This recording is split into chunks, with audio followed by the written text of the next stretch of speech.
Beyond the Gates spoilers tease that on Tuesday, July 15th, Ashley Morgan will uncover a devastating truth about Haley Hamilton.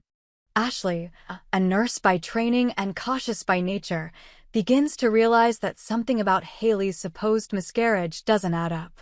The inconsistencies pile up when she discovers that Haley never scheduled or attended a single ultrasound appointment either before nor after the alleged pregnancy loss. In Ashley's world, that alone is a red flag. Prenatal scans are not optional. They're essential, especially when complications are suspected. But Haley, always evasive and vague, had managed to sidestep those basic medical norms. Ashley becomes consumed with the possibility that Haley faked the entire pregnancy. One evening, unable to bear the weight of her suspicions, Ashley confronts Haley directly. At first, Haley denies everything. Her voice shakes and her eyes dart around the room like she's searching for an escape route. But Ashley doesn't back down. She pushes harder, pressing Haley to explain the medical gaps and the timeline inconsistencies. Finally, Haley breaks.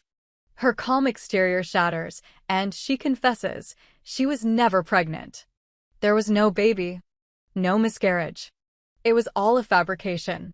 The room goes quiet except for Haley's trembling breaths. She pleads with Ashley to keep it between them, desperate to contain the fallout. But as Haley begs, a shadow moves in the hallway. Someone has heard everything. Whether it's Bill Hamilton, her father, or Danny Dupree, Haley's rival, the secret is no longer safe. If Bill overheard, the emotional damage could be irreversible. He's invested emotionally, financially, and publicly in Haley's pregnancy. If Danny heard it, she could weaponize the secret in ways Haley can't even imagine. Either way, the lie has started to bleed into the wider world, and it won't stay hidden for long. Meanwhile, another storm is brewing. Madison has been on edge ever since she noticed Chelsea and Allison slipping away together more often than coincidence would allow. One evening, following a hunch, Madison tails them to a secluded spot near the marina. She watches from behind a stone wall as Chelsea and Allison stand close, speaking in hushed tones. Madison can't hear the words, but the body language is clear. Allison reaches out. Chelsea doesn't flinch. Madison's stomach sinks. She's convinced they want to get back together. Her chest tightens as she slips away before they see her. But Chelsea does see the movement. A flash of blonde disappearing around the corner. Her gut tells her it's Madison. The next day, Chelsea finds Madison and corners her, anxious to explain. She tells Madison the meeting with Allison wasn't what it looked like. It wasn't a romantic rendezvous. In fact, Chelsea says, she met with Allison to draw a final line, to end any remaining ambiguity in their past. Madison listens, but her eyes are distant. Chelsea's words register, but they don't erase the sting of what she saw. She nods, says she believes her, but a sliver of sadness remains. Madison can't help but feel like a backup plan, like someone who might be chosen, but only after someone else is ruled out. It's not just jealousy. It's heartbreak tinged with doubt. She doesn't walk away, but she also doesn't move closer. Elsewhere, a more dangerous transformation is underway. Martin Richardson, once the picture of composure and moral clarity, begins to show cracks in his mask. There are moments when his smile doesn't reach his eyes, when his generosity feels rehearsed. People start to whisper. Things don't add up. A charitable donation gone missing. A project proposal that vanishes under suspicious circumstances. Martin brushes it off as miscommunication, but Kenneth isn't buying it. Kenneth, ever perceptive, sees the darkness hiding behind Martin's charm. And he refuses to ignore it. He starts quietly probing into Martin's background, looking for inconsistencies. And he finds plenty. A forged signature on a land deal. A shell company tied to Martin's name. Payments funneled through obscure third parties. Kenneth collects the evidence piece by piece, knowing that exposing Martin won't be easy. Martin is connected, clever, and manipulative. He's not just playing the game. He's rigged the board. Kenneth knows he can't go at Martin directly, not yet. So he makes a bold move. He contacts Tyrell Richardson, Martin's estranged brother. Tyrell has kept his distance from the family for years, but Kenneth suspects he knows the real Martin. Over drinks in a dimly lit bar, Kenneth lays out his suspicions. Tyrell listens in silence, and finally, he nods. "You don't know the half of it," Tyrell says. What follows is a barrage of revelation stories of Martin's manipulation, his exploitation of family trust, and a chilling story about a business partner who disappeared under circumstances Tyrell always found suspicious. With Tyrell's help, Kenneth begins assembling a new plan. This isn't about exposure anymore. It's about taking Martin down for good. But Martin isn't blind. He senses the shift. He sees the pressure closing in. And like any predator, he gets more dangerous when cornered. Back at the Hamilton estate, the mood is tense. Haley is falling apart. Her secret has metastasized, infecting every interaction. Her father, Bill, is colder now, distant in a way that makes her nervous. Danny Dupree watches her like a hawk, smiling just a little too widely. Ashley, once her confidant, avoids her gaze in the hallway. Every moment feels like it could crack open. Haley begins to unravel. She tries to spin new lies, weave new stories to regain control. But lies have a way of collapsing under their own weight. When she tries to shift blame onto a fictional doctor, Ashley immediately calls her bluff. Haley is running out of room. She knows it. And worse, the people around her know it too. Chelsea and Madison continue to navigate their fragile relationship. Though they try to move past the Allison incident, the memory lingers. Madison becomes quieter, more introspective. Chelsea notices, but she doesn't know how to bridge the growing gap. She begins planning a surprise getaway, hoping that a change of scenery might help them reconnect. But even the promise of escape carries tension now. Neither of them says it out loud, but the specter of Allison still hangs over them like smoke that won't clear. Kenneth and Tyrell grow bolder in their strategy against Martin. They start leaking small pieces of evidence to select individuals in the community enough to create whispers, to build suspicion. At first, Martin pretends not to notice. He smiles through meetings and hosts dinner parties as though nothing's wrong. But inside, he's seething. And then one day, Kenneth receives a warning. A note tucked under his windshield wiper: "Stop digging, or you'll be buried too." Kenneth shows the note to Tyrell, who nods grimly. That's him. That's Martin. The line between truth and survival blurs. Everyone is hiding something. Every truth has a price. And in this town, secrets don't stay buried for long. The game has begun, and no one will escape untouched. Haley begins to act erratically. She's consumed by paranoia, convinced that everyone is turning against her. She accuses Danny of stalking her. She confronts Bill about whether he still loves her as his daughter. She shows up at Ashley's apartment unannounced, crying and disoriented. Ashley tries to calm her, but Haley's desperation is beyond reason now. It's only a matter of time before something breaks. At the same time, Chelsea finds herself receiving anonymous messages. Someone has been watching her.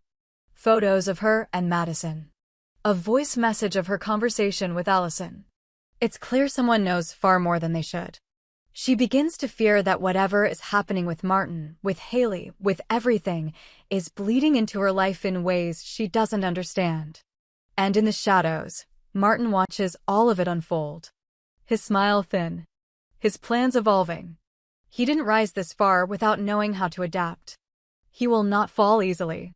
He has one last move. One that could change everything. But for now, the pieces are moving. And the endgame is just beginning.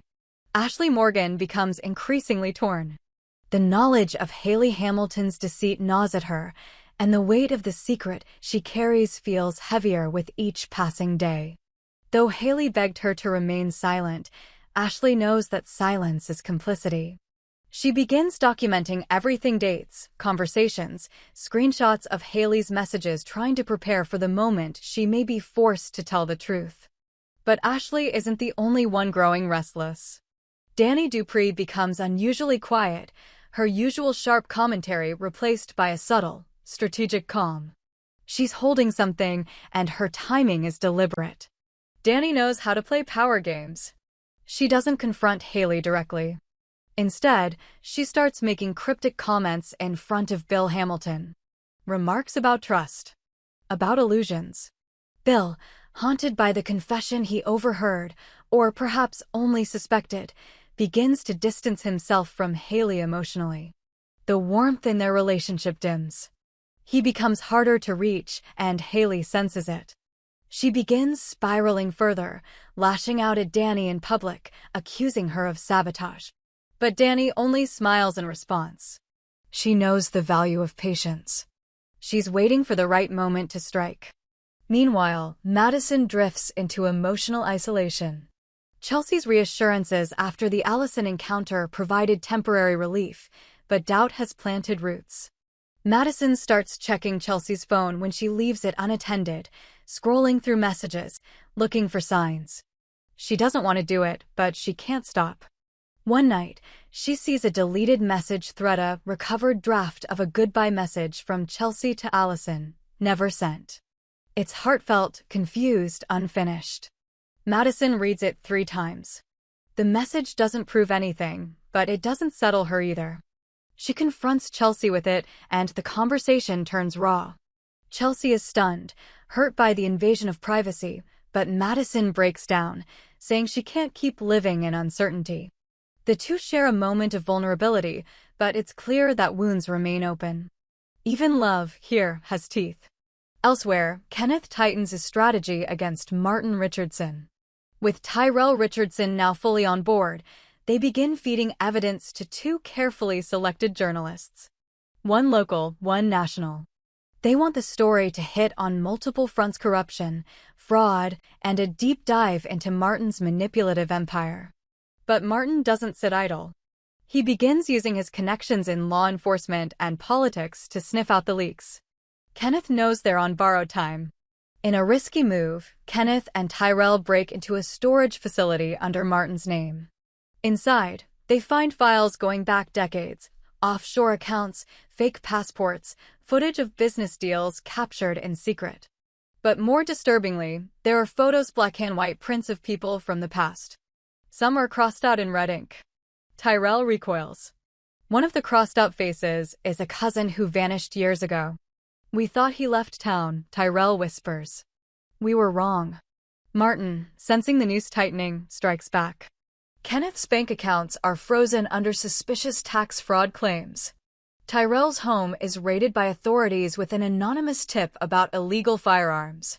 Though nothing is found, the message is clear: Martin can hit back harder. Haley, on the other hand, reaches a breaking point. She shows up at her father's office, screaming that everyone is trying to destroy her. She accuses Ashley of betrayal. She accuses Danny of spying. Bill tries to calm her, but she collapses on the floor, sobbing. For the first time, Bill sees not just the broken illusion of a daughter, but the damage of enabling a liar for too long. He doesn't respond with warmth. He walks out of the room. That silence hurts more than words ever could. Danny finally makes her move.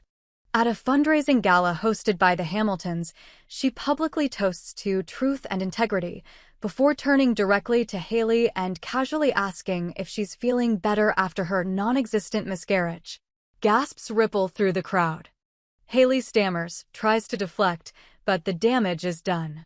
The guests murmur. A few walk out. Others stare. Haley flees the event in tears. Ashley, unable to take it anymore, sends an anonymous tip to a medical review board, citing falsified records related to Haley's pregnancy claims. She doesn't attach her name, but it doesn't take long for Haley to figure out the source. In a terrifying confrontation, Haley corners Ashley in the hospital parking lot. Her voice is low, her face pale, trembling. "I trusted you," she hisses. "You don't know what you've done." Meanwhile, Chelsea's situation worsens. More anonymous messages arrive. The tone is darker now. One message includes a recording of her talking to Madison in their apartment. Someone is bugging them. She takes it to Kenneth, who has grown increasingly paranoid but promises to help. They sweep the apartment and find a small audio device hidden under the lamp. Chelsea is shaken. She starts wondering if this is tied to Martin or something more sinister. Martin, for his part, escalates. He confronts Kenneth at a town council meeting, thinly veiled threats laced beneath cordial words. Afterward, Kenneth finds a dead animal nailed to his door. Tyrell wants to go public immediately, but Kenneth urges patience. Let him move first. Then we bury him. Back in the private sphere, Madison begins pulling away. She tells Chelsea she needs time alone. That she needs to figure out if their relationship is based on trust or on fear of being alone. Chelsea pleads with her to stay, but Madison leaves for a few days, staying with an old friend out of town. Chelsea is left with the silence and the creeping suspicion that someone is watching her every move.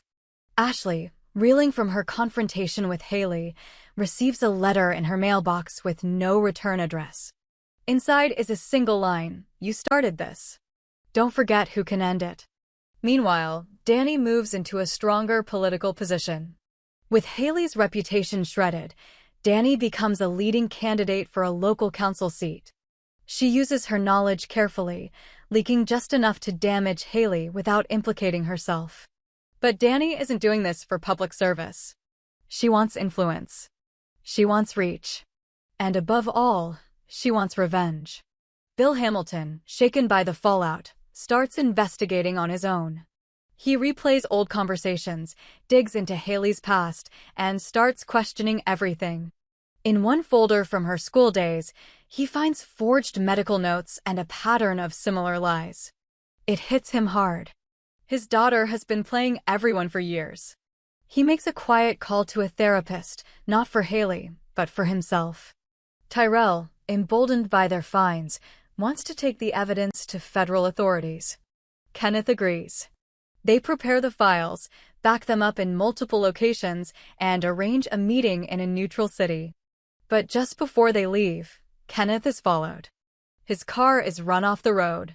He survives with injuries, but the message is clear: Martin has eyes everywhere. Tyrell helps him recover, but neither of them doubts that the clock is ticking. Haley, spiraling now, attempts to reclaim control. She posts a long video on social media, tearfully accusing Danny, Ashley, and even her own father of conspiring against her. Her followers, divided, begin attacking each other online. But the video only speeds up the unraveling. Medical experts weigh in, pointing out inconsistencies in her story. Former friends come forward. The backlash is swift. Madison returns to town changed. She meets Chelsea for coffee, and they talk openly for the first time in weeks. Madison admits she still loves Chelsea, but she doesn't want to be in a relationship built on half-truths and hidden messages. Chelsea says she wants to fix things and promises no more secrets. Madison nods, but leaves without committing. And then, everything shifts. The journalist working with Kenneth is found dead in her apartment. Officially, it's ruled a suicide. But Kenneth and Tyrell don't believe that. Her notes are missing. Her laptop is gone. Martin sends Kenneth a single text: "Stay silent." Or end like her. But Kenneth has crossed the point of no return. He goes on live TV during a panel debate and names Martin Richardson as a criminal, calling him a liar, a fraudster, and a danger to the community. The clip goes viral. Federal authorities begin an official inquiry. Martin vanishes. No one sees him for weeks. His accounts are frozen. His allies turn on him. His home is raided. But no one can find him. Meanwhile, Haley is institutionalized after a public breakdown in which she tried to break into Danny's office, claiming she had evidence of a plot. Chelsea, exhausted and anxious, leaves town. Madison follows her, this time by choice. Danny wins the election. Bill files to legally distance himself from Haley's liabilities. Ashley finally sleeps a full night, but still jumps at every shadow. And somewhere far from town, Martin watches a screen flicker with the faces of everyone who betrayed him. The story isn't over. The final chapter is still unwritten. But everyone left behind knows one thing: no lie stays buried forever. In the weeks that follow, the town remains on edge. A string of anonymous letters reaches several key players: Chelsea, Ashley, even Bill. Each envelope contains a piece of information no one else should know. Secrets that could destroy them, ruin their careers, or sever bonds that just began to mend. The implication is clear: Martin may be gone, but he's still orchestrating chaos from afar. Ashley meets with federal investigators, offering everything she documented. The files she provides help solidify the case against Martin, but they also trigger a subpoena for Bill Hamilton, whose prior financial entanglements with Martin were deeper than anyone knew. Bill is forced to testify. On the stand, he admits to years of willful ignorance and backroom deals. His legacy crumbles, and with it, his power. Chelsea, determined to regain control of her life, moves to a coastal town and starts over. She opens a modest bookstore. One afternoon, she receives a postcard with no return address. It reads, "Stories never end, only change form." She burns it without hesitation. Madison visits her 6 months later. The two reconnect, cautiously but genuinely. There are no promises, only honest conversation. They agree to take things one day at a time. It's not perfect, but it's real.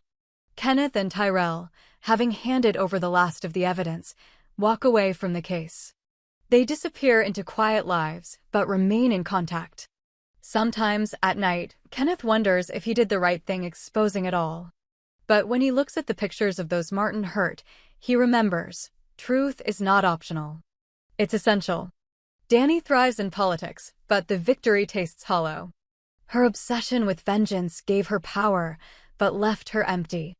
In the mirror, she sometimes catches a glimpse of herself and wonders when she became so much like the man she wanted to destroy. And Haley, silent now, medicated, stares out from her hospital room window. She whispers to herself stories she once told as truth. She doesn't know what's real anymore. Somewhere, Martin watches. He smiles. Not because he won, but because the game never ends. It only resets. And someone else always picks up the dice.